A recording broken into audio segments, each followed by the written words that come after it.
ગેરકાયદે કાર્બોસેલ ખનન પર દરોડા પાડવામાં આવ્યા છે। ખાખરાવાડી ગામે પ્રાંત અધિકારીની મોડી રાત્રે રેડ જોવા મળી। રેડ દરમિયાન ડમ્પર 35 ટન કાર્બોસેલનો જથ્થો જપ્ત કરવામાં આવ્યો। ટ્રેક્ટર, ચરખી સહિત 50 લાખનો મુદ્દામાલ ઝડપાયો છે। વધુ અપડેટ સાથે સંવાદદાતા પ્રશાંત બાવલિયા અમારી સાથે જોડાઈ ગયા છે। પ્રશાંત, થાનગઢમાં મોડી રાત્રે રેડ પાડવામાં આવી।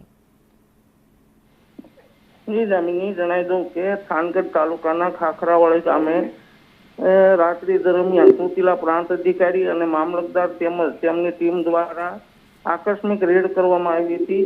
આ રેડ દરમિયાન સ્થળ પરથી ગેરકાયદેસર રીતે કાર્બોસેલનું ખનન કરવામાં આવી રહ્યું હતું। રેડમાં ડમ્પર, ટ્રેક્ટર, કમ્પ્રેસર, ચરખી, 35 ટન કાર્બોસેલનો જથ્થો પણ ઝડપી પાડવામાં આવ્યો। પકડાયેલ તમામ મુદ્દામાલ થાનગઢ મામલતદાર ખાતે ખસેડવામાં આવ્યો છે। જી આભાર માહિતી માટે।